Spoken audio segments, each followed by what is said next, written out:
Dzień dobry, witam wszystkich bardzo serdecznie. Znajdujemy się w Nowym Targu w mieszkaniu Sebastiana Bieli. Dzień dobry, witam wszystkich serdecznie, witam Ciebie, Tomku. Jeżeli nie mielibyście pewności, kim jest Sebastian Biela, to już tłumaczę. Sebastian Biela jest byłym zawodnikiem hokeja na lodzie. Jeśli chodzi o jego osiągnięcia, to jest dwukrotnym mistrzem Polski, dwukrotnym zdobywcą Pucharu Polski, jednokrotnym zdobywcą Superligi oraz reprezentował Polskę w hokeju na lodzie aż 24 razy. Dziękuję Ci, Tomku, za takie miłe wprowadzenie. Tak, zgadza się, cieszę się, że kiedyś grałem w hokeja i ten hokej gdzieś ukształtował mnie jako sportowca, a teraz możemy się tutaj spotkać nie przez hokej, a przez darta. No tak, no jeśli chodzi o darta, no to Sebastian był również wielokrotnym finalistą oraz zwycięzcą Grand Prix Polski oraz reprezentował Polskę w 2024 roku na turnieju WDF World Masters. Tak, dokładnie zgadza się. Jestem z tego bardzo dumny, że udało mi się reprezentować Polskę w dwóch różnych dyscyplinach i właśnie ta nominacja do tej kadry narodowej w darcie uważam, że to jest dla mnie największe osiągnięcie, jeżeli chodzi o darta, aczkolwiek nie jest to mój cel taki darterski, ale na pewno sukces i każdemu życzę tego, żeby na przestrzeni całego sezonu prezentował formę na tyle równą, aby do tej reprezentacji dostać taką nominację. Było to coś fajnego, miło to wspominam, jeżeli chodzi o tą samą nominację, aczkolwiek poziomowo no wiem, gdzie jestem, nie? No tak, no człowiek tam jednak w darcie ta forma skacze, nie można tak idealnie grać w darta, nie jest taki wymierny sport, ale zaczniemy od początku, zaczniemy od tego, od właśnie Nowego Targu, od hokeja, od tego w ogóle skąd to się wszystko zaczęło. Już nawet może nie sam hokej, ale skąd zainteresowanie sportem jako takim, no bo nie każdy w życiu interesuje się sportem. No i pytanie do Ciebie, skąd pomysł na sport, jak zostałeś zarażony sportem i dlaczego właśnie hokej na lodzie? Czy to jest kwestia tego, że tutaj w Nowym Targu to jest taki popularny sport, czy po prostu byłeś gdzieś na lodowisku, zobaczyłeś, mówisz tak, to chcę robić? Wiesz co, Nowy Targ ogólnie to jest małe miasto. No, w Nowym Targu hokej to jest numer jeden, jeżeli chodzi o sport. To jest tak naprawdę, teraz się to troszkę zmienia, ale tak naprawdę będąc dzieckiem w Nowym Targu nie dało się nie grać gdzieś czy pod blokiem. Wcześniej mój brat grał w hokeja, tata chodził na mecze, cała rodzina chodziła na mecze. Nowy Targ jest tak specyficznym środowiskiem, że tutaj każdy kogoś w rodzinie ma albo sam grał w hokeja, chodzi na mecze. Jest to drużyna w Polsce najbardziej znana, najbardziej utytułowany klub. No i gdzieś tam siłą rzeczy, jak człowieka do jakiegokolwiek sportu ciągło, no to nie miał innej możliwości, tylko był ten hokej. Ja w ogóle nie przeszło mi przez myśl, żebym mógł uprawiać jakiś sport i żeby to nie był hokej, ponieważ no, piłka teraz coś tam Wiesław Wojas zajął się troszkę bardziej piłką nożną i teraz powstały akademie, aczkolwiek dawniej za moich czasów nie było czegoś tak. No były tam jakieś, ale słyszało się tylko o hokeju, no i tak jak powiedziałem, brat mój wcześniej grał, tata chodził na mecze, od małego ten hokej był i nie dało się nie grać w tego hokeja. No tak, jak wspominałeś właśnie Podhale Nowy Targ, najbardziej utytułowany klub w historii polskiego hokeja. Jak to się stało, że tam trafiłeś? Jak to się stało, że udało Ci się nam dostać? No bo sądzę, że jednak w tym hokejowym środowisku tutaj nie jest to łatwe i naprawdę trzeba być na najwyższym poziomie umiejętności, żeby dostać taki angaż. No dokładnie tak, tak jak mówiłem, no to nie jest tak jak w darcie, że tak naprawdę 4 lata sobie gram i udało się zdobyć reprezentację w hokeja, to jest tak naprawdę od małego. Teraz to już 3-4-latkowie, ja akurat jeszcze z tego pokolenia, że zaczynałem jak tam byłem w trzeciej klasie podstawówki, to tam 8 lat, 9, byli tacy co już wcześniej, no ja zacząłem mając chyba 8 czy 9 lat, no cały proces tego szkolenia to no nie da się wyjść w hokeja i zacząć grać mając 20 lat. Nie? Jeżeli od tego małego się nie trenuje, to nie ma szans. No i ja przebyłem taką drogę jak każdy od małego. Pierwsze wszystkie, całą podstawówkę, juniorzy, centralna liga, wszystkie młodzieżowe reprezentacje, później gdzieś tam. Ja osobiście, jeżeli chodzi o moją karierę, no to tylko tutaj na krajowym podwórku. Chciałem gdzieś tam wyjechać, ale nie było możliwości za młodu i pieniędzy, że tak powiem, a nie byłem na tyle wyróżniającym się, żeby mnie ktoś tam wziął i pociągnął za sobą. Aczkolwiek miałem to w głowie, że chcąc osiągnąć więcej coś niż tylko tutaj te polskie realia, to trzeba byłoby gdzieś wyjechać. I była tam kiedyś taka mała szansa, ale no nie chcę wracać do tego, nie udało się. I tutaj na krajowym naszym podwórku cieszę się, jestem, tak jak powiedziałeś, dwukrotnym mistrzem Polski z 2 różnymi drużynami. Także no jakieś tam osiągnięcia są, nie jeden lepszy dużo zawodnik ode mnie chciałby mieć te medale, które ja mam, powiedzmy. Nie? Mi się udało grać w takich drużynach, które zdobyły to mistrzostwo, bo było to zarówno mamy mistrzostwo Polski z Podhalem Nowy Targ, jak i z Krakowią Kraków, tam parę srebrnych, parę finałów było, parę brązowych medali, także jak na to krajowe podwórko, to myślę, że coś tam się pograło w tego hokeja. A jeżeli chodzi o darta, no to cieszę się, że na tej emeryturze gdzieś tam wpadł mi ten dart, że w niego gdzieś go tam poznałem, zacząłem, bo brakowało tej sportowej takiej rywalizacji, a teraz to od początku jest takie właśnie budowanie się, robienie. Bo w darcie jest to fajne, że ten PESEL nas nie ogranicza, nie? Czego przykładem mamy te 2 federacje, jest PDC, jest WDF i w 2 finałach zdobywa Luke Littler Mistrzostwo Świata 17-latek, a w drugiej federacji 70-letni Paul Lim gra w finale, nie? I to jest piękne, nie? Dlatego ja wiem, że na dart, no wiadomo, wolałbym mieć ten PESEL mniejszy, to by się tam gdzieś bardziej to widziało. Wiem, że no już najmłodszy nie jest, ale można marzyć, nawet w moim wieku w tym sporcie i ja takie marzenia mam.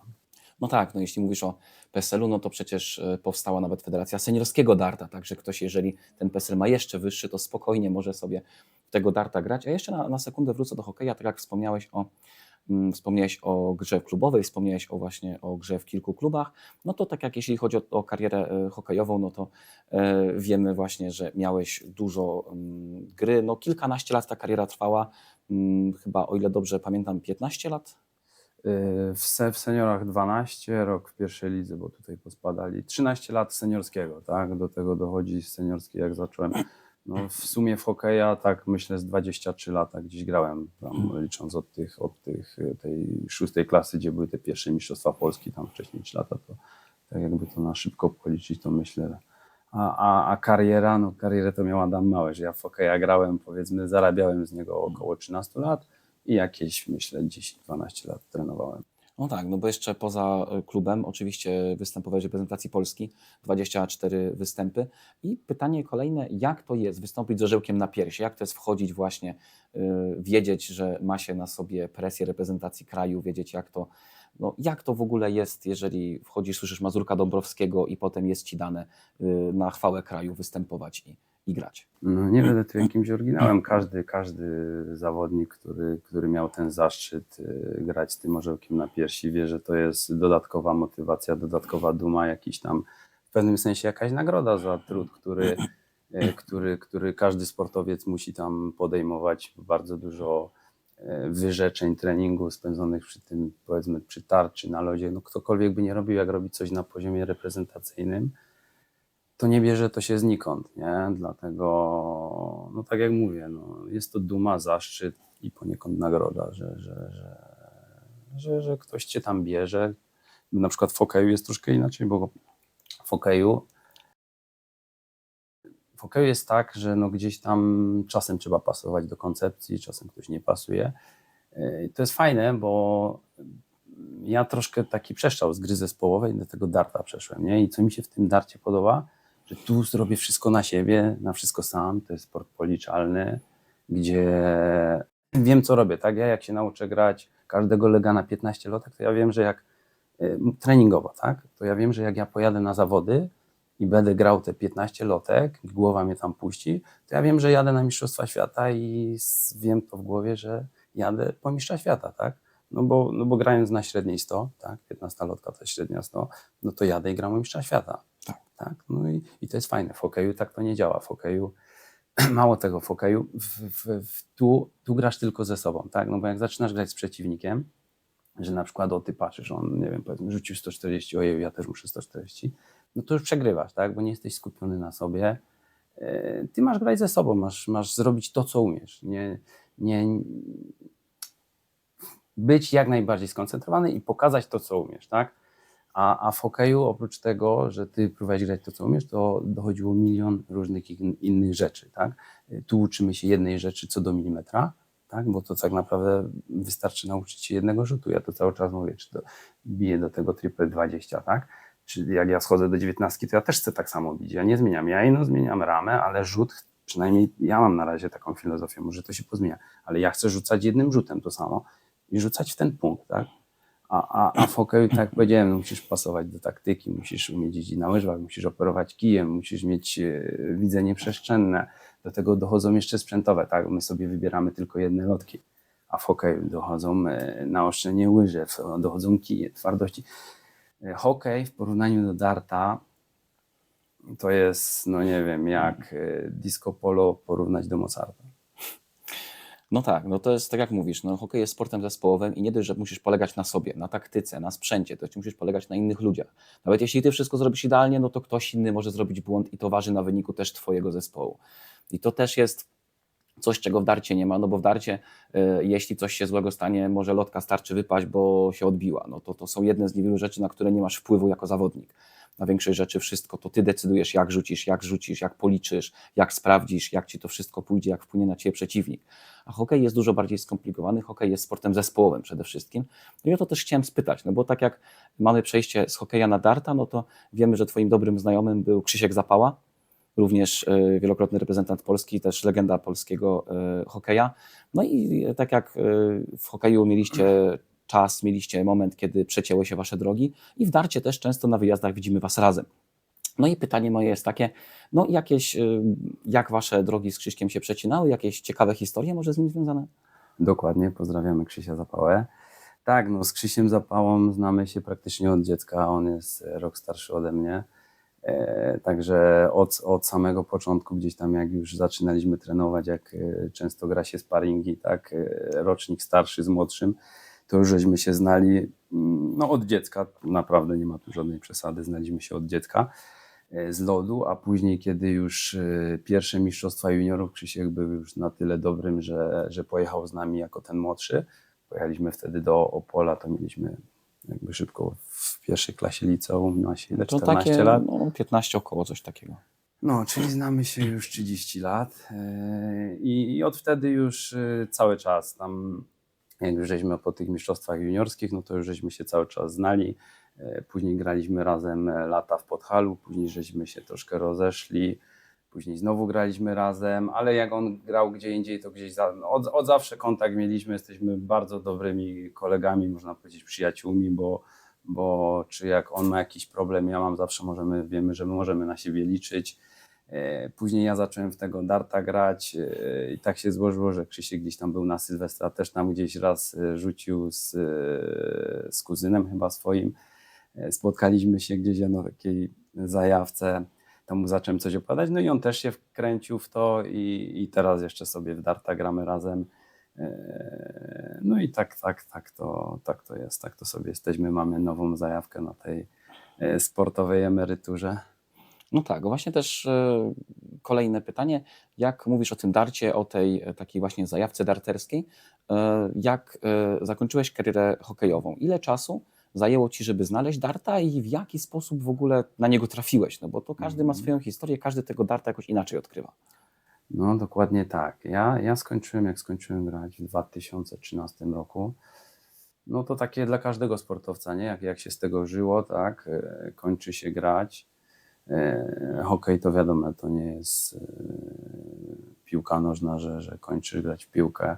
Jakbym grał w piłkę nożną na poziomie reprezentacyjnym, to na pewno nie musiałbym być teraz nigdzie na etacie, jeżeli bym tam gdzieś dobrze rozdysponował swój kapitał, powiedzmy tam kupił ze 3-4 mieszkania i sobie był rentierem. No to w hokeju to tak nie działa, chociaż jest trochę lepiej, ale no ja osobiście nie znam zawodnika, który by tak po hokeju powiedział sobie, że jak dużo piłkarzy nawet z pierwszej ligi, że on już mógłby tak naprawdę nie robić. No każdy chce coś robić, no bo no każdy musi coś robić, żeby się czuł tam jakimś potrzebnym w społeczeństwie, żyć. Nawet Głowę trzeba, tak. nie mówię zarobkowo, nie? Ale no nie da się siedzieć i nic nie robić. No, każdy chce coś robić, ale piłkarz może sobie powiedzieć, że on jest na tyle zabezpieczony, czy tam inne sporty, tak? Mogą sobie powiedzieć. Ja osobiście, no bo wiem, że na przykład taki Mariusz Czerkaski, który był profesjonalistą w dosłownym tego słowa znaczeniu, bo dla mnie jak ktoś jest profesjonalistą, to jak pogra te parę lat, to powinien na tyle się zabezpieczyć, że nie musi pracować, tak? Że, no bo wiadomo, że sport to jest chwila, kończy się pewien wiek i akurat dart to jest jeden z wyjątków, nie? Że można grać długo, ale każdy inny sport, gdzie liczy się ta kondycja, siła, wysiłek, no to kończy się powiedzmy tam przy tych 35-7 lat maksymalnie, nie? Tak mi się wydaje. No to ja jak skończyłem, wracając do tego pytania, no to nie jest łatwy moment dla żadnego sportowca, czy on się dorobił, czy się nie dorobił.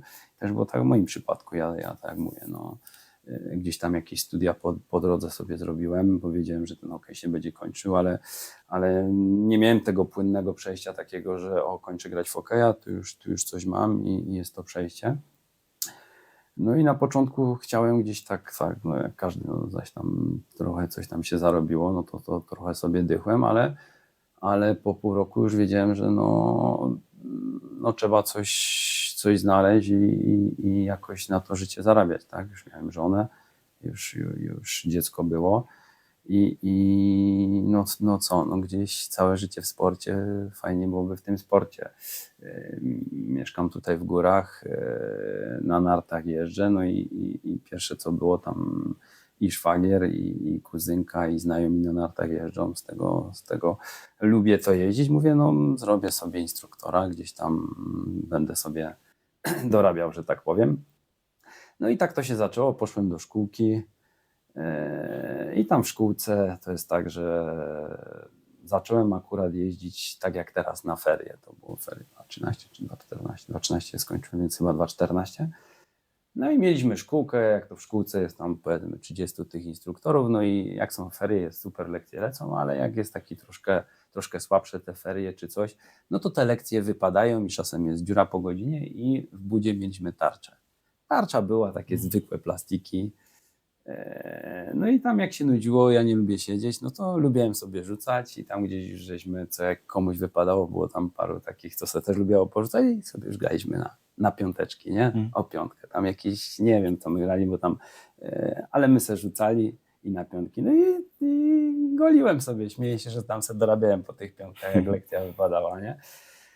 I gdzieś tak już wtedy, już mi tak przeszło przez myśl ten dart, bo generalnie darta nie mam tak, że zawsze jak grałem już tego hokeja, nieraz, nie pamiętam czy to było PDC czy coś, ale w telewizji jak szły mistrzostwa, lubiłem sobie na to popatrzeć, bo wcześniej grałem gdzieś jak każdy przy piwie na jakimś softie, może 4-5 razy, gdzieś tam to nie było na tej szkółce, że pierwszy raz.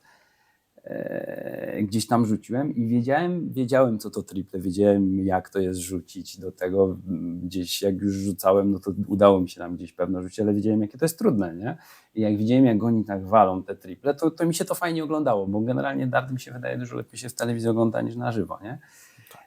I lubiałem, a jak zacząłem jeszcze grać i te piątki wygrywać, to już mi się to bardzo i przeszła mi przez myśl to, żeby sobie już tą kupić i wtedy gdzieś tam wspominałem żonie byłej mojej, że może bym sobie kupił i ona tak mówi kup se i tak mówię, kurczę, tak się bałem trochę, że mnie to tak pochłonie, bo tak już czułem, nie? Że to jest fajne i mogę się wciągnąć za bardzo, nie? A to było zaraz po hokeju i mówię, a nie, i tak zeszło gdzieś tam. No i tak to zostało. Grałem sobie, nie wiem, 3 lata w tej szkółce, 3 sezony przetegowałem, to sobie tam grałem. I kiedyś jechaliśmy, pamiętam, do Kielc, tam do rodziny i pamiętam, to był listopad w markecie, tam nie wiem, czy to był Decathlon, czy jakiś taki, w jakiejś tam galerii. No i tak znowu stoję i tak patrzę na tą tarczę, już tam oglądam tą tarczę. A już wiedziałem, że mniej więcej tarcza dobra jak wygląda taka dziadowska, nie? I tak stoję i tak podchodzi do mnie z tyłu ta Iza i tak mówi, no kup se, nie? I tak mówię, może se kupię, ale myślę, że to jest dziad. Mówię, nie. No i znów zapomniałem o tym, no i święta, grudzień. No i dostałem prezent, patrzę tarcza. No i tak to się zaczęło. Już nie było powrotu wtedy. Że mnie wciągło, ale już tak mnie wciągło. No trochę chyba aż przesadzałem, no ale to nieważne. No jest jak jest. Cieszę się, że jest to ze mną, bo tak jak mówię, no po tym hokeju gdzieś tak brakowało tych emocji, tej adrenaliny i ta droga jest fajna, nie? Że gdzieś widzę cały czas, że jakiś progres, no, pomijając te ostatnie pół roku, wiadomo, ale to jest też te moje wyniki to jest nie dlatego, że nie wiem, co się stało, tylko to jest celowy gdzieś tam zamiar pozmieniania pewnych rzeczy, żeby właśnie móc się odbić, tak? I tak jak mówię, no, cieszę się, że jestem z tym datem, bo jest to fajny sport, PESEL nas nie ogranicza, mogę sobie jeździć na wyjazdy jak kiedyś, jest fajni ludzie, można poznać i to może to zostanie ze mną na długo, czy może zobaczymy jak to się potoczy, czy będę na to tyle czasu poświęcał, co teraz to nie wiem, ale jeszcze na pewno te parę lat, gdzie widzę, że mogę się nauczyć rzucać, bo ja to się śmieję, że nie umiem lotki trzymać, a co dopiero rzucać. No tak jest. I zobaczymy, co będzie. No, tak jak mówię. No. Fajnie, bo można mieć marzenia w takim wieku, w sporcie, nie? A nie ma takich sportów, żeby w naszym wieku nawet można marzyć, że się zostanie profesjonalistą, czy jeszcze wyżej, nie? No bo tak jak powiedzieliśmy o tym przykładzie PDC WDF, jaki jest przeszczał. Także to jest fajne. No tak, no wielu zawodników darta zaczynało właśnie mając 30 parę lat i teraz widujemy ich na wielkich darterskich scenach. No tak jak mówisz, jeśli chodzi o poziom, no to zakładam, że wziąłeś do serca strategię krok do tyłu, żeby zrobić 2 kroki do przodu, żeby poprawić pewne rzeczy i potem zagrać jeszcze lepiej. No dokładnie tak, no ja to mówię, ja to nawet nie wiedziałem, że to aż tak będzie, bo ja zdaję sobie z tego sprawę, że jak mówimy teraz, no bo ja porobiłem zmiany, cały czas robię zmiany w technice, nie? No bo robić coś cały czas tak samo i oczekiwać, że będzie inaczej, jeżeli chodzi o wyniki, no to nie, no moim zdaniem to jest sport taki, że ciężko się tej techniki nauczyć, ale jak już się nauczy, to jest bardzo łatwy sport, nie? Tak mi się wydaje. Jeżeli chodzi o trening, nie? Że ja wierzę w to, że treningowo tu na tej tarczy będę po prostu rzucał jak pro. Wierzę w to, bo to jest jeden rzut, którego się muszę nauczyć. Ja pomijając fakt, że przełożyć to później na zawody, na mistrzostwa, na coś, to jest zupełnie co innego. Ja mówię o technice, żebym podchodził i rzucał te 15 lotki regularnie. To ja wierzę w to, że tutaj na tych w domu, gdzie nie ma żadnych dystraktorów, że cię nic nie rozprasza, wierzę w to i mam motywację, jestem zmotywowany do tego i wierzę w to, że się nauczę po prostu tak rzucać. A to, co czy głowa puści, bo to no, każdy widać po profesjonalistach, po wszystkim, jak niesłychanie ważna jest głowa, nie? Ale to we wszystkim, czy to jest sport, czy to jest życie, głowa jest najważniejsza, nie? I tego nie wiem, no, też nad tym pracuję i mental idzie wraz z umiejętnościami, nie? To też jest udowodnione i wiadome, nie? To jest tak jak się mówi, no w darta nie gra się rękoma. To jest jak z szachami. Jeśli ktoś myśli, że w szachy gra się rękoma, no to nie zna się na szachach. W darcie jest to samo. No w darcie można mieć umiejętność, można umieć każdym razem rzucić tą ręką tak samo. Ale jak przyjdzie stres, przyjdzie presja, przyjdzie lotka meczowa o jakiś ważny tytuł, to nagle ta głowa nie dopuszcza. Ta ręka staje się 2 razy cięższa, lotka staje się 2 razy cięższa i zupełnie inaczej się rzuca. I w związku z tym mam pytanie, tak jak wspomniałeś wcześniej, mówiłeś o tym, że było ciężkie przejście z hokeja na darta, ale właśnie fajne jest to, że są sportowe emocje, są wyjazdy, jest ta presja, jest te nerwy, które takie no pozytywne nerwy sportowe, to właśnie taki przypływ adrenaliny, który jest tym, za czym sportowcy zawsze dążą. No i mam pytanie takie, jeśli chodzi o przygotowanie mentalne, jeśli chodzi o przygotowanie fizyczne, czy są jakieś podobieństwa między hokejem a dartem? No bo są to 2 zupełnie różne sporty. Hokej, sport drużynowy, sport bardzo fizyczny, sport kontaktowy przede wszystkim, a dart, no taki sport spokojny, sport taki stonowany, gdzie samemu ze sobą się walczy. I czy są jakiekolwiek podobieństwa w treningu, w przygotowaniu fizycznym, mentalnym między tak 2 różnymi sportami? Wiesz co, ja to tak jak z tego, co mówisz i tak nieraz się zastanawiam, to trochę tak jest, jakby hokej mnie przygotował do tego, tak sobie to ułożyłem w głowie, żeby grać dobrze w darta, bo na przykład hokej jest, jeżeli chodzi o fizyczność, atletyczność, jest bardzo ciężkim sportem. Trzeba być naprawdę, te przygotowania przedsezonowe są bardzo ciężkie. Wiem, po mnie nie widać, ja no, troszkę byłem większy, teraz jestem troszkę chudszy, ale bardzo ciężki sport, jeżeli chodzi o przygotowania fizyczne, wydolnościowe i tak dalej. Trzeba być naprawdę bardzo dobrze przygotowanym, żeby grać w hokeja.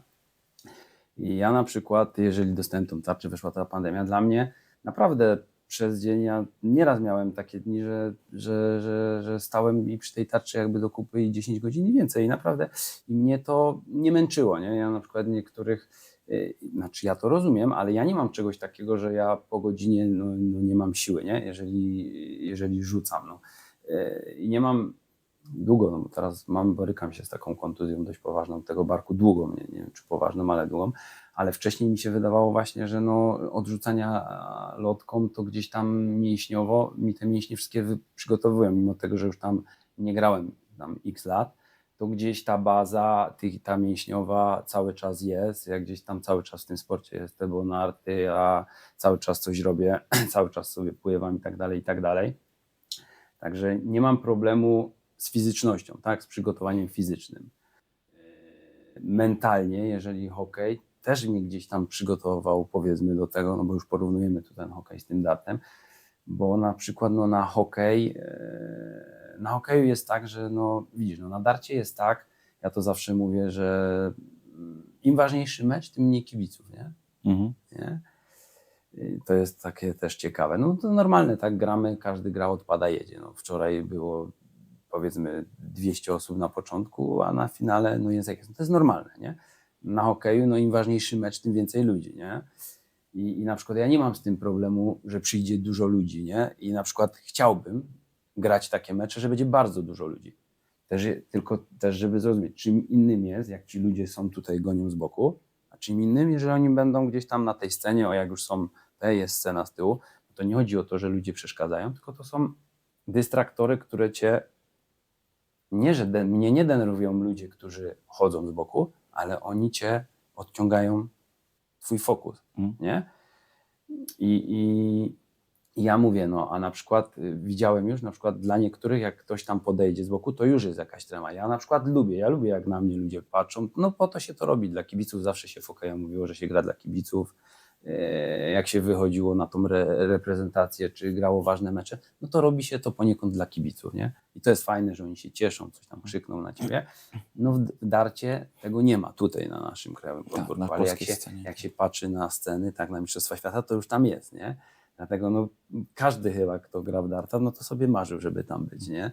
No i mówię, no, że tu, a na przykład co jest niefajnego w darcie, a co było fajnego w hokeju dla mnie, no bo nieraz też tak porównuję, to na przykład to, że w darcie, jak gdzieś tam, no bo każdy, no są te nerwowe sytuacje i czuje w sobie, że no jest podenerwowany, nie da się tego uniknąć, nie mamy układu nerwowego, który sobie tak po prostu wyrzucimy i się sfokusujemy, nie ma takiego człowieka na pewno, to sobie daje rękę uciąć, który by się z tym nie spotkał, to w hokeju na przykład było coś takiego, nie, jak przychodziło, na przykład grało się ten finał, nie, pierwszy mecz powiedzmy, nie, jest takie ciśnienie, każdy już chce wyjść na ten lód, wiesz, muzyka już taki mocny, każdy już czeka na to, jak na jakąś wojnę, już nabuzowany taki każdy. Wiesz, jest ta trema, nie, ale wiesz, było to rzucenie krążka, wychodziłeś na lód, nie, jechałeś, młotek i schodziło z ciebie, nie, i wiesz, te pierwsze, no zresztą nawet też musiałeś wjechać, wiesz, mogłeś te emocje takie złe szybko rozładować, nie? Bo jechałeś, walnąłeś kogoś, wiesz, ciałem raz, drugi pogoniłeś, wiesz, jęzor na wierzchu i wiesz, już miałeś to, ta adrenalina taka. tak, i schodziło z ciebie to, nie? I już se grałeś, wiesz, a tu w darcie nieraz jak to siedzi, no to siedzi, to w tobie siedzi, możesz tam. Ja na przykład osobiście wiem, że jak już złapię, jak mi się uda złapać taki poziom już taki większy, ja na przykład będę potrzebował jak Gerwin Price krzyknąć sobie, nie? No ale nie będę krzyczał, jak ja gram na średniej, wiesz, 70 czy 75, bo dla mnie to jest takie słabe, nie? Jak tam taki jest fajny film, jak tam taki Kanadzior, on rzuca 60 i krzyczy, nie? No to jest takie śmieszne trochę, nie? To nie jest. Ja kiedyś, tak jak mówię, no jak złapię taki poziom, taki no lepszy zdecydowanie niż byłem kiedyś i jestem, to wiem, że na pewno będę po jakichś takich momentach, gdzie to ci nie jest, po prostu będę krzyczał, nie? Żeby to zeszło, nie?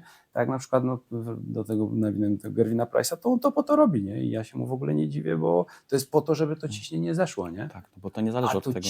Trzymasz to w sobie, ono jest, no i rzucisz, a lepiej jest je rozładować, bo to są emocje, tak? Z którymi trzeba sobie jakoś poradzić, nie? A czy można jakimiś tam rozmowami? Jasne, na pewno można, ale można to zrobić w ten sposób, że właśnie się krzyknie i na przykład na mnie wiem, że to będzie dobrze działało. No jak mówisz o Ale gry czy tak wynikającej- będzie, to tak jak powiedziałem, no nie będę tego robił na takim poziomie jak gram, bo dla mnie osobiście, ale nie przeszkadza mi to, jak ktoś krzyczy. W moim takim przekonaniu byłoby to dla mnie takie trochę się wygłupowanie, pajacowanie. Dla mnie. No tak, no bo to jest tak jak mówisz o Gerwinie Price'ie, to jest wszystko zależy od momentu, bo to nie jest tak, że on przy każdym maksie krzyknie, nie jest tak, że przy każdym checkoutie krzyknie, tylko to jest Dokładnie. wszystko kontekst sytuacyjny, to jeżeli jest ważny moment meczu, że on z kimś wygrywa 6-0, nie ma żadnej presji, no to on nie krzyczy, no bo nie ma po co, no bo to On to- to robi dla siebie. tak, nie? to on to robi po to, żeby swoje presje, no też z zawodowego sportu, on z rugby się wywodzi i to też Tak właśnie jest. wygląda, właśnie tak jak mówisz w tym kontekście, że tam też w rugby, jak poleci piłka, jeden się z drugim zderzy, młyn zrobią, gdzieś tutaj ta fizyczność zejdzie z niego, gdzieś ta adrenalina, gdzieś ta krew przejdzie trochę przez organizm, no to inaczej od razu. No tutaj nie Dokładnie. bardzo jest taka możliwość, no bo to jest sport bardzo statyczny, sport taki no, z innej zupełnie bajki. I tak, no to wszystko jest kontekst sytuacyjny, to wszystko trzeba umieć wyważyć. A tak jak wspominałeś o wyższym poziomie, jak wspominałeś o treningu, no to właśnie mówiliśmy o tym, że w poprzednim roku, w 2024, wywalczyłeś kadrę Polski, mogłeś pojechać za granicę. No i pytanie, jak mówisz, że grasz tak 3-4 lata, to jak to się stało, że w tak krótkim czasie udało Ci się uzyskać poziom sportowy, który pozwolił Ci dotrzeć do kadry? Czy to był fakt tego, że za COVID-u było dużo czasu, gdzie siedziało się w domu, gdzie miałeś czas rzucać, jak wspominałeś, w tych 10 godzinach dziennie? Czy to właśnie było to, że wszedłeś na ten wyższy poziom sportowy, czy miałeś jakiś taki złoty środek, którym podążałeś i dzięki temu udało się na ten poziom wejść? Wiesz co, no w darta już gram 5 lat, nie 3-4, bo to 5 lat, bo dostałem 2019 na święta tarczę, a lotki, bo te co tam były z tymi to wiedziałem, że nie pożyczyłem tam od takiego kolegi, który tam coś grał kiedyś i w styczniu jakoś zacząłem 15 czy coś takiego, więc już 5 lat już całe gram. A jak to się stało? No, później właśnie zaraz weszła pandemia, no to nie ukrywam, że ja osobiście z perspektywy takiej osobistej wiem, że dużo ludzi cierpiało i tak dalej, dużo ludzi potraciło, ale ja tak będąc takim trochę egoistą z perspektywy czubku własnego nosa, to ja pandemię wspominam całkiem miło. Pracuję w takiej firmie Termabania. Pozdrawiamy, kiedyś mój sponsor na chwilę. Bardzo dobry pracodawca. Mieliśmy, nawet jak się nie pracowało, tak zrobili, że cały czas mieliśmy zapewnione finanse, więc żona pracowała zdalnie, ja miałem L4 na dzieci, więc że tak finansowo nie musiałem nic robić. Dostałem tarczę na największej takiej zajawce, że mogłem rzucać i rzucałem. No mogłem od tarczy nie odchodzić. Już nie chcę mówić po ile godzin, bo ja nigdy tego nie liczę, ile siedzę przy tarczy i do teraz mam tak, że nie mam, będę trenował godzina, 2 czy 5, nie. Ja po prostu rzucam i tak naprawdę zawsze od tej tarczy się muszę odciągać. Ja pracuję często do 22, wracam tutaj, jak widzisz, wszystko wyciszone, bo teraz akurat mieszkam w bloku i musiałem sobie to przygotować tak, żeby tym sąsiadom nie przeszkadzać, żeby można było po nocy grać, no to przyjeżdżam w 10:30 i bardzo często do 1 sobie rzucam i tak jak mówię, ja nie mam tak, że liczę 2 godziny, tylko ja się odciągam, bo rano trzeba wstać, nie? I po prostu, no nieraz mi tam pytali się tam na początku właśnie, że jak to, że on powiedzmy już 20 lat rzuca i nie wchodzi na jakieś średnie, to nieraz mam takie rozmowy już i mówię, no ja rzucam powiedzmy wtedy tam jak mi się pytali czy coś, no to mówię, że ja powiedzmy rzucam te 3 lata czy 4, ale przy tarczy ja być może już spędziłem więcej niż ty przez te 20 lat i bardzo często tak jest. Mało tego, ja jak idę do pracy na etat mam teraz na tej termie, to ja na początku, zwłaszcza bardzo często 12 godzin jako ratownik chodziłem po stanowiskach i ja sobie biorę lotkę i sobie bawię się tą lotką, nie? I to jest tak, że no na początku no każdy gdzieś chwytem kombinuje i tak dalej, i tak dalej. Ja mam gdzieś taką filozofię tej gry, ja sobie to, no wiadomo, że nie ma trenerów i tak dalej, chociaż już są jakieś porady, i można gdzieś tam szukać czegoś, ale no, ja mam na razie taką swoją filozofię tego darta, że gdzieś wiem, że no jak mam źle trzymam tą lotkę, tak? Przede wszystkim jak ja mam narysowane tutaj sobie taką kropeczkę, widzisz, troszkę tu zostało tak. jej, nie? Ja jak tą lotkę za każdym razem łapię inaczej, bo taka jest prawda, że ja teraz mi się wydaje, no, że już mi się tyle razy wydawało, że już mam ten chwyt, że już się dużo osób śmieje ze mnie, że już chyba za dużo i tak dalej, i tak dalej.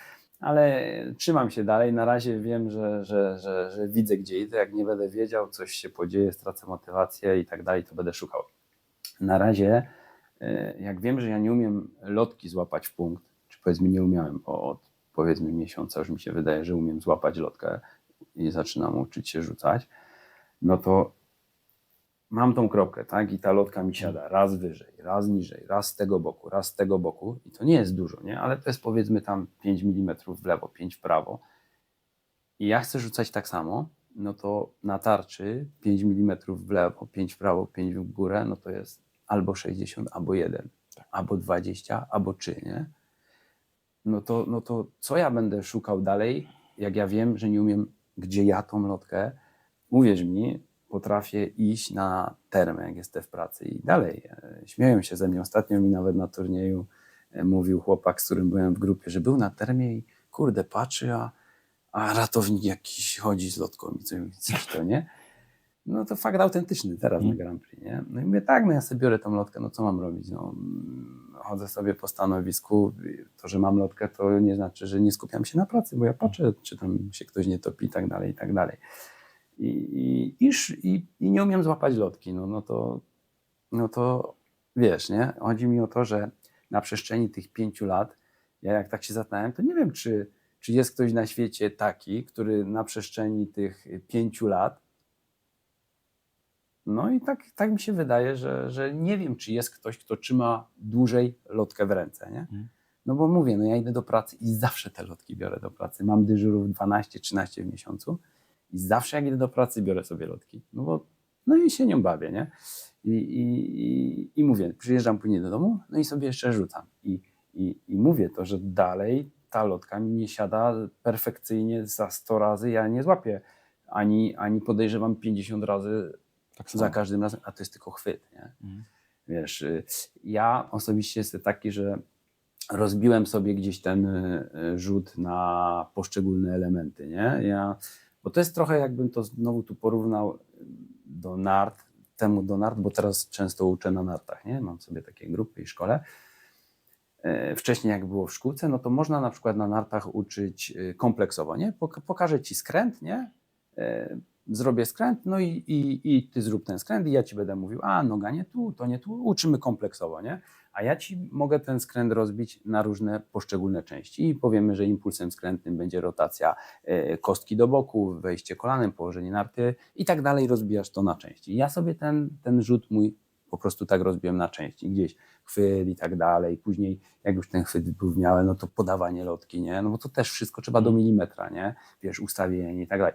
Bo tak mówię, no, ten sport jest banalnie prosty, tylko jest się go ciężko nauczyć, nie? Bo jak ja wiem, że ja się nauczę tej techniki, ja na przykład, jakbyś mi się spytał, czy ja trenuję, no ja dalej nie trenuję, znaczy taka przenośnia trochę, no bo trenuję, jak rzucam, no to trenuję, ale ja moim zdaniem troszkę się tego nieraz mówię, że boję się, że jak już będę miał tą technikę i jakąś tam technikę, gdzie będę świadomy tego, że będę w stanie powtarzalnie rzucać ileś tam razy w punkt i zacznie się ta monotonia, nie?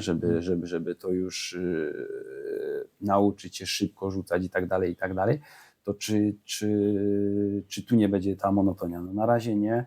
Na razie wiem, nad czym mam pracować, ile rzeczy jest do zrobienia, które gdzieś tam muszą poprawić no i tego się trzymam, tak jak mówię, no na razie teraz najbardziej nad tym swingiem, nad tym tempem troszkę przyspieszam, mam ten chwyt, a swingiem się bawię, no nie wiem, czy to ma gdzie to ciągnąć, ta linia też nie jest taka, no i zobaczymy, tak to wygląda, że mam to rozbite na jakieś tam elementy swoje, gdzieś tam w głowie sobie ułożyłem to i zobaczymy, co to będzie. No tak, no wychodzi na to, że dart jest sportem bardzo prostym, ale bardzo trudnym. Jest bardzo policzalny, bardzo matematyczny. W teorii wszystko powinno umieć się robić tak samo, no ale człowiek jest na tyle niedoskonałym z narzędziem, że za każdym razem będzie to wyglądało inaczej. Też zdarcie i chwyt, i ustawienie, i wyrzut, i odpowiedni moment wyrzucenia, no bo za każdym razem te milisekundy inaczej człowiek wypuści tę rękę, inaczej tę rękę otworzy i ta lotka raz leci w podwójne 20, raz leci 2 centymetry na tej. Człowiek myśli, że rzucił idealnie, a nie wiadomo dlaczego to jest zupełnie inaczej. No to jest takie elementy, których no, człowiek może grać te 20-40 lat i nigdy się nie nauczyć. Dokładnie, no ja też, no bo to nie jest tylko, że ja też mam taką swoją filozofię, nie wiem czy dobro, że mi się wydaje, że w tym darcie, że właśnie nie wolno rzucać, nie? Że to trzeba gdzieś na tyle poznać swoją, ja też studiowałem i miałem anatomię i tak dalej, gdzieś tam znam nasze ciało, jak wygląda, jak wyglądają poszczególne stawy i tak dalej. Ja na przykład ze względu na anatomię też miałem 2 takie konkretne zmiany, które cofnęły mnie gdzieś tam bardzo w dół, bo na przykład stałem centralnie nogą bokiem, nie? Tak jak No większość. 90 stopni. Tak, i gdzieś, nie wiem, po tym hokeju ja miałem problem, zresztą wyszło mi na komisji, że tam mam troszkę z plecami od tego hokeja pozbijany jakiś kręgosłup. I gdzieś jak stałem bokiem, bolało mnie nie od razu, ale tam już po jakimś czasie, jak tam weszłem na jakieś tam troszkę lepsze średnie, jak stałem tym bokiem, jak się gdzieś naginałem, bolało mnie biodro i plecy. Mówię, no kurczę, nie, no muszę to zmienić, nie? No, zmieniasz ustawienie, wszystko się zmienia, nie? No i znowu jest budowanie od nowa czegoś, poznawania tego ciała, jak to.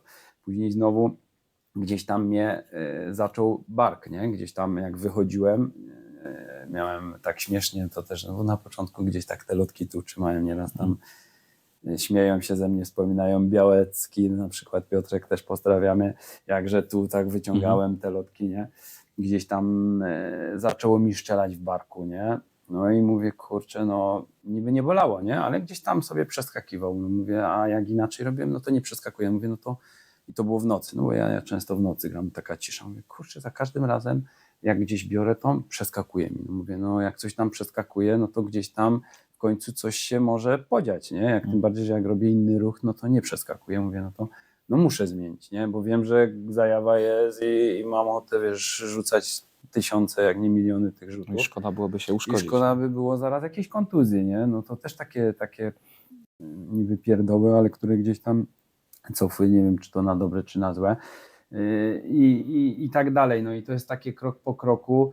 Wracając do tego, że mi się wydaje, że no, nie da się rzucać, bo jak rzucasz, to gdzieś rzut to jest zerwane. No i ja mam takie coś, że wydaje mi się, że to trzeba znaleźć tą parabolę tego ciała swojego, a rękę to tylko gdzieś tam otwierać, nie? No bo to widać po wszystkich tych zawodowcach, że ta ręka, to wszystko musi iść i oni są jak roboty, nie? Tam nie ma jakiegoś rzucenia, tam jest tylko zwolnienie tej ręki. Wypuszczenie. Nie? Czyli ja mam taką wizję tego, gdzieś tam widzę ten rzut, że to jest po prostu gdzieś ten chwyt, jak będzie na tyle, nie można tej lotki nigdzie naciskać, tak? Gdzieś tam z fizyki ja bardziej umysł ścisły. Wiem, że jak tą lotkę gdzieś ściśniesz którymś palcem, tak? Jak ty ją ściskasz, to jakąś tam energię na nią oddziałujesz na nią jakąś siłą, tak? Czyli jak ty tą lotkę puszczasz, no to ta siła gdzieś musi iść, nie? I wtedy ta lotka zaczyna jakiś drgań dostawać, no i to jest właśnie, że trzeba być, ja mam, tak, że no muszę znaleźć to wszystko, żeby to wszystko zagrało, tak, żeby ta lotka nie chybało jej, żeby ona nie goniła, że jak to wszystko się zgodzi, jak już ta linia będzie ten chwyt, to będzie po prostu dużo łatwiej rzucać niż teraz. Teraz to jest, ja wiem, że rzucam na zasadzie takiej czuty, nie? Raz ta lotka leci tak, raz tak, a to no, teraz najlepszym przykładem jest ten Littler, no dla mnie, no taki, można patrzeć na niego, jak to mu łatwo idzie, no przecież to nie jest jakieś, nie wiem, jak są różne sporty, że to jest ekstremalnie trudne, przecież to widać, że on to robi naturalnie, nie? I no trzeba to wszystko znaleźć, ten chwyt, tą swoją parabolę i no na przykład trening, no ja jakoś nie trenuję, ja staram się podejść do tarczy, jak rzucić jedną lotkę i 2 w nią, no i tyle, nie? Bo tak jak o Littlerze, no to on się właściwie z lotkami w ręku urodził. No, są materiały, gdzie on od 2 roku życia już te lotki ma, rzuca i ta naturalność tego ruchu no, urodziła się razem z nim. On się z tymi lotkami, on rósł z nimi i cały czas miał je w ręku, no i to też wychodzi, no jak się za dziecka, tak jak mówiłeś o hokeju, jak tam od drugiej, trzeciej podstawówki miałeś tego hokeja, no to za dzieciaka, jak się jest młodym, no to te wszystkie nawyki ruchowe dużo łatwiej się wytwarza, no jak za starego człowieka już za dorosłości jakieś nawyki się próbuje, no to zajmuje 2-3 razy dłużej, niż jakby się to za dzieciaka próbowało, no bo ciężko już jest pewne rzeczy wyrobić. A tak jak wspominałeś o tarczy, o wygłuszeniu, o sąsiadach, no to jeśli chodzi o granie w domu, no to jest trening, ale też również jesteś znany z tego, że dużo czasu spędzasz w ligach kamerkowych. Dużo czasu grasz w tych wszystkich ligach, które skupiają się właśnie na graniu w domu, na tym, żeby móc zdalnie z ludźmi sobie rywalizować. No i pytanie do Ciebie, czy te ligi kamerkowe, czy ta gra właśnie z innymi ludźmi przez internet, czy ona bardzo dużo rozwija Twoje umiejętności, czy to jest kwestia raczej taka bardzo treningowa, czy też traktujesz to poważnie, tak jak normalne zawody? O, jeżeli chodzi o ligi kamerkowe, ja tak jak żeśmy wspominali wcześniej, to ja zaczynałem w pandemii, tak? Więc ja dostałem tarczę 3 miesiące później, ogłosili tą pandemię, więc i tak nawet jakbym chciał gdzieś iść sobie, to nie było gdzie porzucać. I gdzieś tam nawet nie pamiętam skąd się dowiedziałem o tych ligach kamerkowych, ale pierwsze te ligi zacząłem grać taką małopolsko-podkarpacka chyba się to nazywało, z Sącza. Później zaraz ten PDCL. No dla mnie osobiście liga kamerkowa, no ja jestem te początki 2 lata tylko kamerkowy i kamerki wiem, że ze mną zostaną zawsze i czy będę grał ligi, to niekoniecznie, bo już teraz miałem takie wahanie, bo gdzieś już tam w tych ligach kamerkowych ja w pewnym momencie już nie miałem wyzwań takich, nie? Gdzieś tam było mi bez sensu, ale teraz znowu na tym etapie, którym jestem, gdzie mnie tam cofnęło, to jak najbardziej chcę grać i uważam osobiście, że jak ktoś no bo gdzie, no najwięcej trzeba natrenować się w domu, no nie da się od zawodów cały czas, no można od zawodów, ale ja uważam, że nigdy jakiegoś tam poziomu się nie osiągnie, bo żeby być na tym powiedzmy już wysokim poziomie, no nie wiem, o czym zależy, co dla kogo jest wysoki poziom, nie? Każdy ten sufit ma gdzie indziej. No dla mnie osobiście uważam, że no nie da się nie trenować w domu, bo w domu jesteśmy zawsze, zamiast tam siąść sobie na telefonie, można sobie siąść i trenować, ale no nie masz możliwości grać non-stop z kimś na żywo, nie? I uważam, że kamerka dla mnie osobiście to jest super rzecz, super wynalazek, że można sobie właśnie w ten sposób trenować, bo osobiście uważam, że jak ja nie zagram na kamerce na 100, to na żywo nie ma szans, żebym zagrał na 100. I to tak jak mówiliśmy wcześniej, to nie chodzi o to, że jak idę na żywo, to mnie coś denerwuje, że mi się wyniki zawsze są troszkę słabsze, jakby to wziąć wszystkie mecze i porównać średnią. One muszą być, nie muszą, bo nie muszą, ale generalnie jest tak, że no tak jak mówiliśmy o tym, no na żywo jest więcej dystraktorów, które odciągają twój fokus mimowolnie, bo mózg nasz jest tak skonstruowany, żeby przetrwać i on musi rejestrować, co się dzieje wkoło. Nie da się, no można by sobie było może jedynie takie klapki zrobić i widzieć, nawet markera nie widzieć, bo wiemy jak z tymi markerami jest, Różnie bywa. że potrafią, no potrafią, no ale to też nieświadomie, nie? No, przecież każdy się uczy, wracając do tych markerów, że potraficie odciągnąć twoją uwagę, nie? I jak jeszcze odciągnie i rzucisz, ale no niektórzy się denerwują na to, no to już jest źle, no bo może kogoś zdenerwować, ktoś, kto jest na wyższym poziomie, zwrócił mu uwagę, żeby tego, no chyba, że mu zwrócił uwagę przy lotce meczowej, on mu takie coś zrobił, no to wtedy już nie ma kiedy mu zwrócić. Ale nie? to jest tak, jak Ja na przykład też, gdzieś tam wiem, że jak marker gdzieś tam, no cokolwiek robią markerzy, nie?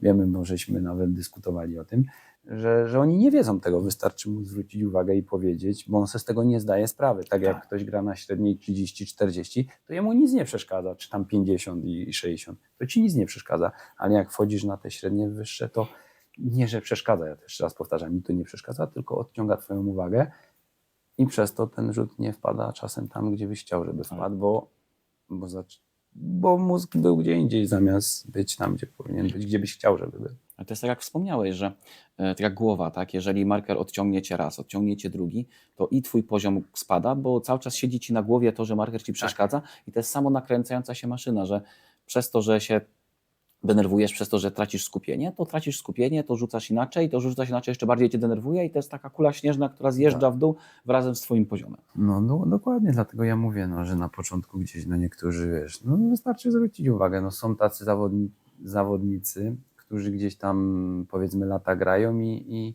wiedzą jak twoją uwagę gdzieś tam rozbić no i przegrałem osobiście już parę takich meczy, że ktoś celowo mnie tam wybił, ale spotkałem się z tym pierwszy raz. Teraz już na wszystkie takie sytuacje, z którymi się spotkałem, cały czas się uczę i cały czas coś nowego się pokazuje, bo ci te takie starsze wygi, którzy gdzieś tam grają se regularnie po właśnie 20 lat na tych takich średnich 60, 65, no to już jest jakiś tam poziom, że powiedzmy jak ktoś gra na 65, to z takim powiedzmy moim poziomem, na którym obecnie jest około tych 70, no to są normalnie grają, tak, jak równy z równym i oni czasem próbują tak, ale to no tak jak mówię, no gdzieś tam przegrałem już właśnie po tych parę takich meczy, ale już na większości tych sytuacji to jest nauka, tak, że wiem jak zareagować, jak mi ktoś wchodził w linię, to teraz jak widzę, jak mi ktoś tak raz zrobi, to czekam jak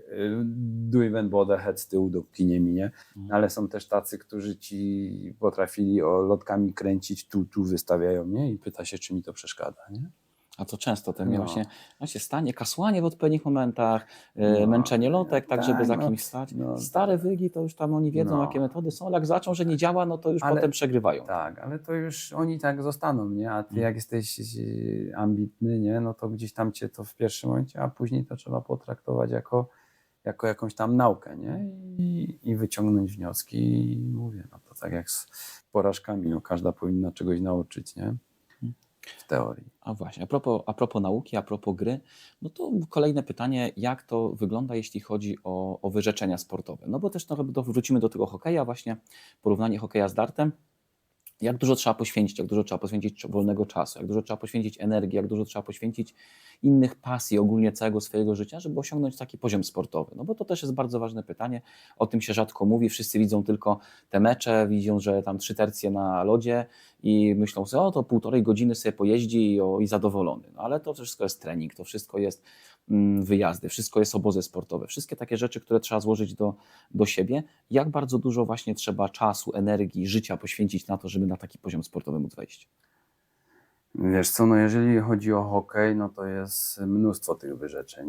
Nawet na tym krajowym podwórku, to wystarczy tutaj porozmawiać z jakimiś byłymi hokeistami, ile to jest wyrzeczeń, jeżeli chodzi właśnie o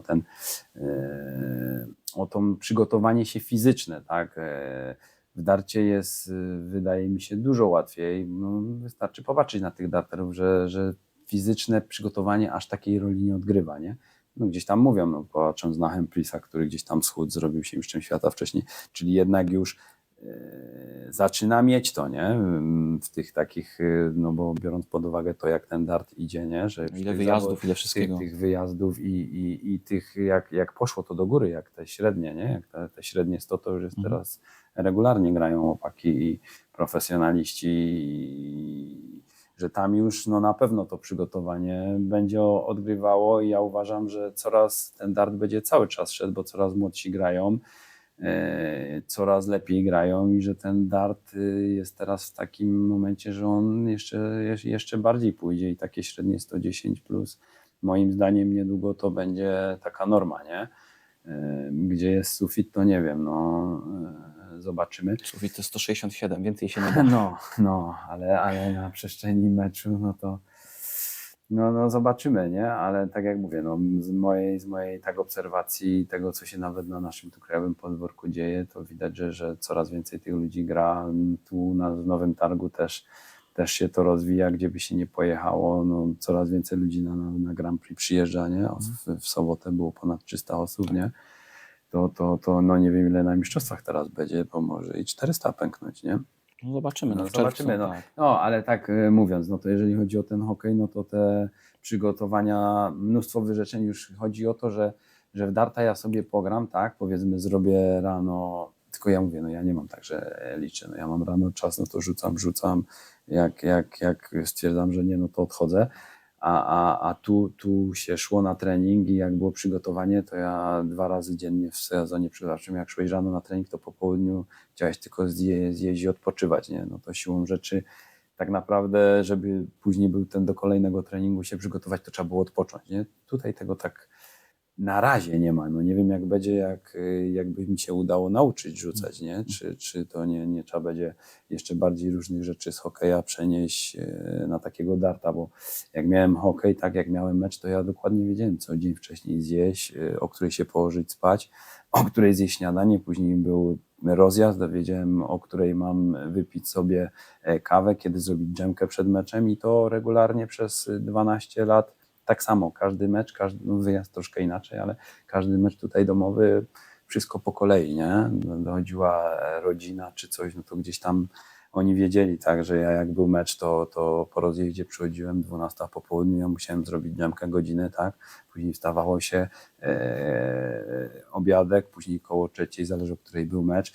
I taki reżim, nie? Później było po sezonie chwilę wolnego, tak, gdzie można było gdzieś przejechać się z rodziną, coś porobić na no cokolwiek, tak, a później przychodziło to najgorsze przygotowanie fizyczne, że to no ciężko bardzo, tak, bo i siłownia, i tlen, i wytrzymałość i tak dalej, no to jest bardzo. Przy darcie na razie jeszcze, tak jak mówię, no nie mam tego, że muszę przygotować się tu rzucam, dopóki się nie zmęczę, chwilę odpocznę, mogę znowu rzucać, nie? Na tym poziomie, który jestem, tak? Może jak mówię, jak będzie to, że będę grał, jakby się udało kiedyś dobrze, może trzeba będzie też tak bardziej, nie? Przygotować się, że tam typowo też jest, no to tutaj na razie, no tak jak mówię, no hokej przygotował mnie fizycznie do tego, żebym nie miał problemów takich typu zmęczeniowych, że gdzieś no nie męczę się przy tym staniu, choćby ile stało, nie? Musiałbym naprawdę dużo stać przy tej tarczy, żeby jeszcze. powiedzieć, że nie. 24-godzinny maraton darta na przykład. Tak? No powiem Ci, że taki myślę, że z 15-godzinny przy tej pandemii to się znalazł, nie jeden. Znaczy nie ciągiem, nie? Ale takie 10-godzinne to nawet jak już miałem tak, że było przedszkole, małą odwiedziłem z rana, rzucałem, Kazek przyjeżdżał, później trochę, później i w nocy. Nie chcę mówić, bo to aż nie do uwierzenia. No, chce mi się jeździć. No tak, no ale to też z tego się wziął ten fajny poziom sportowy, który przez dłuższy czas z tobą był. No i właśnie tak a propos tego, jak spojrzymy tutaj przed siebie, jeśli jak był ten fajny poziom sportowy, no to zostałeś zauważony przez firmę AirStyle, której sprzętem aktualnie grasz, której sprzętem aktualnie też reklamujesz, no na koszulce masz, jesteś reprezentantem, jesteś człowiekiem, który tym AirStylem gra. No i pytanie do ciebie, no skoro mamy tutaj sprzęt, mamy ciebie jako zawodnika tej firmy, no to jak zostałeś znaleziony? Skąd w ogóle informacja, gdzie to, no jak to się stało? No bo też niewielu zawodników w Polsce, szczególnie zawodników, którzy nie grali w PDC, nie jeżdżą aż tak na zagraniczne turnieje, żeby właśnie ktokolwiek ich zauważył jako takich.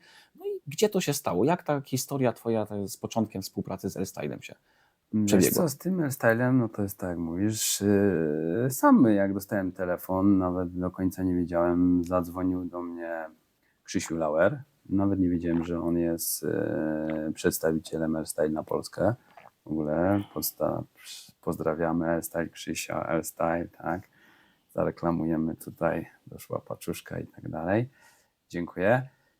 Zadzwonił do mnie Krzysiek Lauer, przedstawił się, znaliśmy się gdzieś tam, nie tak dobrze, ale graliśmy i właśnie kamerkową ligę i tak dalej. No i on powiedział mi właśnie, że jest przedstawicielem AirStyle, że gdzieś tam zna mnie, widział co się dzieje,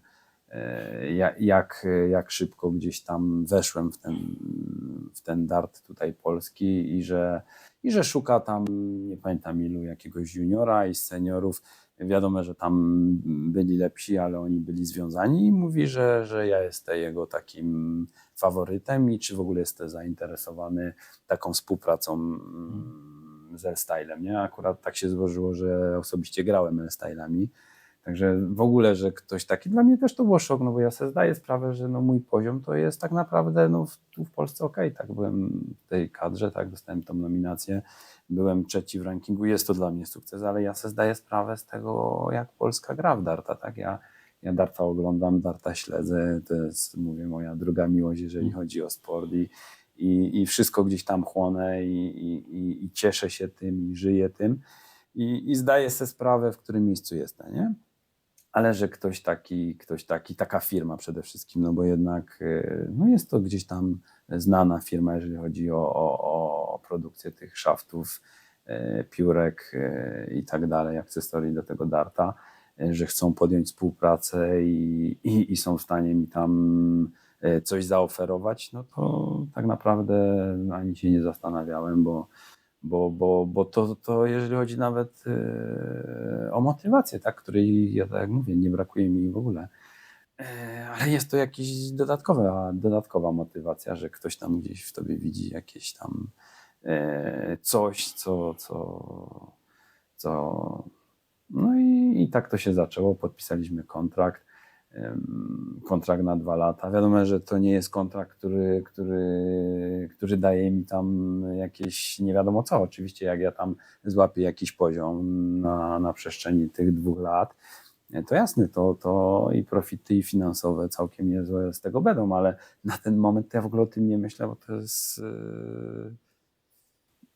no to jeszcze, no nie, no, to nie ma sensu, po prostu daleka droga, a co będzie, zobaczymy. No na ten moment, no to po prostu mam sprzęt, bardzo dobry sprzęt, bo no tak jak mówię, ja grałem tym sprzętem i nie zamieniłbym go osobiście na żaden inny, ponieważ grałem tymi innymi, no są teraz te inne, ale ja wcześniej grałem tymi piórkami takimi, nie będę tam antyreklamy robił, piórkami zwykłymi, które się rozkładało i te Robin Hoody, tak, że lotka w lotkę się wbijała, te lotki nie trzymały tych kątów. Tutaj z tym nie mam tego problemu, piórkami nie wypadają. Też w przypadku zagrałem pierwszy raz L-Stylem w Pradze i jak raz rzuciłem, od razu wiedziałem, że chcę te. Przyjechałem, bo to było akurat na Czech Open, przyjechałem, kupiłem, zacząłem grać. Zadzwonił Krzysiu, no i jestem z L-Stylem i cieszę się bardzo z tego, że jestem i wierzę w to, bardzo wierzę, że oni się też kiedyś może będą z tego cieszyć, że są ze mną. Jak to się Na mówi? razie, na razie. Jak to się mówi, przypadków nie ma, no musiało coś się zdarzyć, żeby taka współpraca była. A poza L-Stylem, bo L-Style produkuje szafty, L-Style produkuje piórka, case'y darterskie L-Styla również widzimy. Jakimi lotkami gra Sebastian Biela? O, lotkami gram trochę mojego takiego idola, jak pewnie dużo darterów, ale to nie dlatego, że jest moim idolem, to mam jego lotki. Z lotkami jest tak, że na początku, jak dostałem tą tarczę, o której na początku wspominaliśmy, tam były takie zwykłe plastiki, no to pożyczyłem od kolegi na szybko i od razu co zrobiłem, to widziałem lotki, jak są zbudowane, że są proste i są beczki, tak W skrócie. tak w skrócie, nie? Bo masz albo beczkę przesuniętą trochę, albo prostą, a długości i gripy to i tak dalej. No to co zrobiłem? To kupiłem sobie jedną lotkę prostą, a drugą beczkę, nie? No i przyszły mi te lotki, no i sobie porzucałem chwilę tymi, już wiedziałem, że lepiej mi siedzą beczki. No i porzucałem sobie beczkami dość trochę i już nie wiem, może po pół roku wiedziałem już mniej więcej, gdzie tą lotkę trzymam, w jakich miejscach, gdzie ją tam łapię i już tak świadomie pierwsze lotki sobie chyba no nie chcę, może po pół roku już tak kupiłem, że wiedziałem, gdzie chcę mieć tylko grip, że to będzie beczka. No i takie lotki sobie kupiłem i nimi grałem może z rok i później jedynie co zrobiłem, to sobie przesunąłem tego gripa i akurat mi się spodobały, raz, że wizualnie i były takie, co mi się wydawało, że mi będą odpowiadać. Wtedy nie było tych turniejów, tak jak teraz, że mógłbym sobie pojechać od tego wziąć, porzucać, bo tak jest najlepiej, nie? Wziąć sobie chociaż trochę, bo ta darterska społeczność jest na tyle fajna, że tam każdy nie robi problemów, tak? Chociaż ja osobiście nie lubię dawać komuś swoich lotek, ale nie z tego względu, że nie lubię, że mi tam coś rzuci urok na nie, tylko gdzieś tam, no ja te lotki, ja ślinię palce tak, żeby mieć tego jak gram i to takie niehigieniczne ze względu na kogoś, no nie będę mu dawał obślinionych lotek, nie? No. I później dla siebie też, no wiesz, bardziej takie higieniczny aspekt, nie? I kupiłem te lotki już te 2, 3, te czwarte, które są ze mną już ze 3,5 roku, podejrzewam, File Taylora 26 gram. I mam oczywiście te pierwsze, które są już takie płaskie prawie. Drugie kupiłem nowe, takie same. I trzecie ktoś wystawił, i to też taka anegdota z tego, że ja miałem te swoje, ja bym pokazał mi te lotki tu, ale nie będziemy już. I wystawił ktoś, jestem na takich grupach, i wystawił ktoś te lotki Fila Taylora, że zajechane życiem, nie? I tak patrzę na te lotki, nie? I tak wstawił po takich tanich. Miałem już 2 komplety, nie? Ale widzę, zobaczyłem to zdjęcie tych lotek, nie? I mówię, zajechane życiem, nie? Patrzę, te lotki są prawie nowe, nie? Bo już znam tą lotkę doskonale, jak ona wygląda. No i tam mówię do tego chłopaka, że ja je wezmę, nie? Te zajechane życiem. I naprawdę sprzedał mi je bardzo okazyjnie, nie? I ja mu później wysłałem moją lotkę ze zdjęciem jego lotki zajechanej przez życie. To mówi, że jak to jest możliwe, nie? I naprawdę na jego lotce jeszcze było widać tam laserowe takie napisy, nie? Że nowa lotka, nie? Dla mnie. No i teraz tak. gram tym drugim, ale grałbym dalej tymi, co mam takie od początku, tylko że teraz przy tych zmianach zmieniłem troszkę długość grota i nie chciałem ze swoich lotek dawać dłuższego grota, żeby cały czas nie zmieniać tego.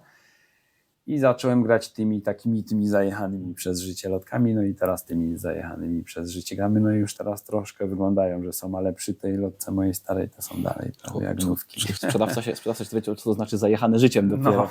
Życia nie znał, się dopiero dowiedział. No tak, no to będziemy się powoli kierować ku końcowi. No tak właściwie takie pytanie, no bo jak już poruszyliśmy początki, poruszyliśmy rozwinięcie, co było, jak to wszystko wygląda teraz, no to teraz takie pytanie, jakbyśmy tak spojrzeli do przodu, spojrzeli przed siebie, jaka przyszłość czeka Sebastiana Bielę? Czy będą to raczej, jeśli chodzi głównie o darta, bo tutaj się głównie dla tego darta zebraliśmy, jeśli chodzi o to, jakie będą wyjazdy, czy raczej są plany na wyjazdy na Grand Prix Polski, na Puchary Polski, na jakieś turnieje lokalne, czy właśnie zagranica w tym roku będzie bardziej grana, właśnie jakieś WDF-y, jakieś różnego rodzaju turnieje zagraniczne, żeby też jednak z tymi innymi zawodnikami się ogrywać, no bo na polskiej scenie to tak zawsze wygląda, że grając na pewnym poziomie, zawsze w tych fazach 1/8, ćwierćfinały, finały, zawsze już te same twarze, tam już wszystko się powtarza, a jak się jedzie za granicę, no to zawsze nowe, ekscytujące nazwiska się pojawiają. No i pytanie, jaka przyszłość Twoja będzie? Czy właśnie planujesz dużo tych polskich wjazdów przeplatać za granicą, czy jak to będzie wyglądać? No jasne, tak jak mówisz, żeby się rozwijać, to trzeba grać cały czas dobre mecze, nie? To jest taka bolączka, tak jak na przykład moja tutaj, no to troszkę to nie sprzyja temu, żeby podnosić ten poziom, że ja tutaj praktycznie w nowym targu nie dostaję tej presji, z którą trzeba się mierzyć i która jest najważniejsza, żeby grać te mecze. Jeżeli chodzi o ten poziom, no to teraz poziom jest jaki jest, więc na pewno te wszystkie Grand Prix będę chciał zaliczyć, chociaż Grand Prix teraz już po tej kadrze, którą miałem temu też gdzieś, ja już tak naprawdę po mistrzostwach stwierdziłem, że muszę tak drastycznie pozmieniać parę rzeczy i tak naprawdę od tych mistrzostw Polski w tym czerwcu czy tam lipcu było, że już pozmieniałem, a gdzieś jak przychodzą ważniejsze zawody, to wracam do tego starego i jest troszkę problem i pewność straciłem i tak dalej, ale tak jak mówię, wiem gdzie zmierzam.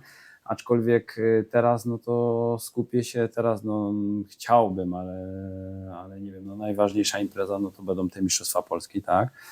Grand Prix jasne, że chcę zaliczyć, bo to jednak jest największy turniej, najbardziej prestiżowy, jeżeli chodzi o Polskę i na pewno chcę je zaliczyć, jaki bym poziom nie miał, czy bym to na pewno chcę, bo to jest gwarantem, że tam zagram dobre jakieś mecze, nie?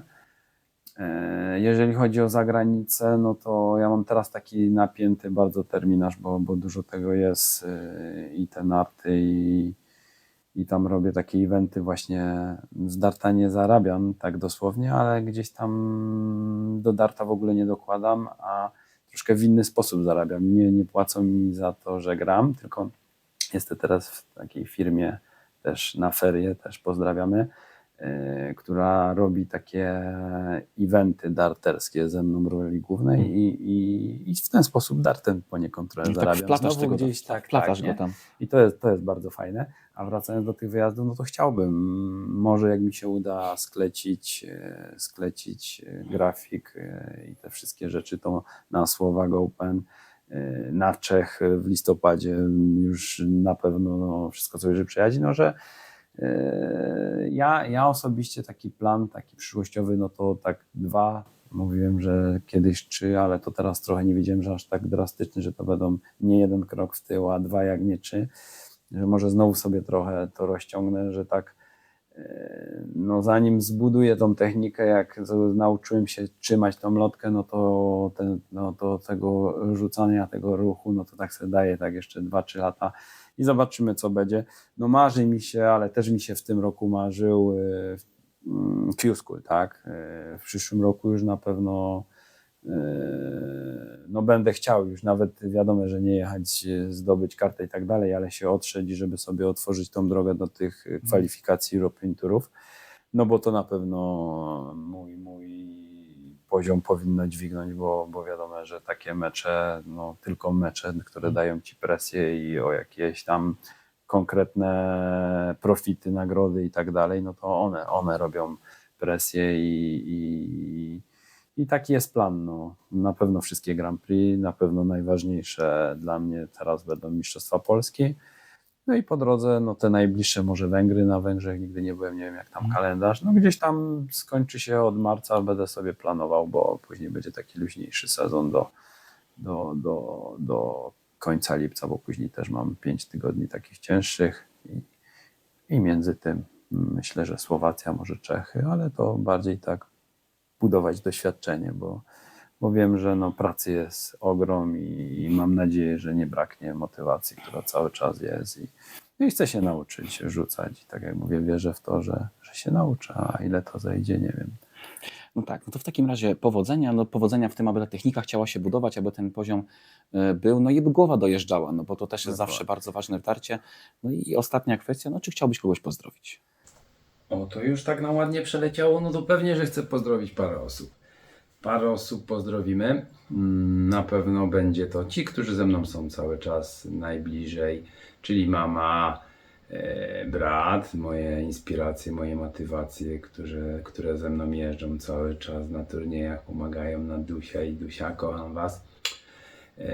Ze znajomych, wszystkich, całą rodzinę, a w szczególności za to, co ostatnimi czasy dla mnie robi, to na pewno Baton, z całą rodziną pozdrawiam, tych, których tu już wymieniłem, no to na pewno Krzysiu Zapała też z rodziną pozdrawiamy, Jasiek, Krzysia syn, wiem, że mnie chce dorwać, też spotkamy się niedługo. I co? Wszystkich tak hokeistów, którymi tam jakiś kontakt cały czas jest. Całe Steel Dart Podhale, z którymi teraz jasne najwięcej czasu się spędza na tych wyjazdach, czyli Luke, Pil, Juri, Kuba, Piotrek, nasi juniorzy, Mati, Oleg, Miłosz. Jeździmy cały czas trzymamy, idziemy do przodu. Całą społeczność darterską, tych naszych profesjonalistów, zwłaszcza tych 2, którzy teraz nimi zostali, trzymamy kciuki. No kogo? Przede wszystkim tych, którzy wspierają finansowo, czyli ten L-Style.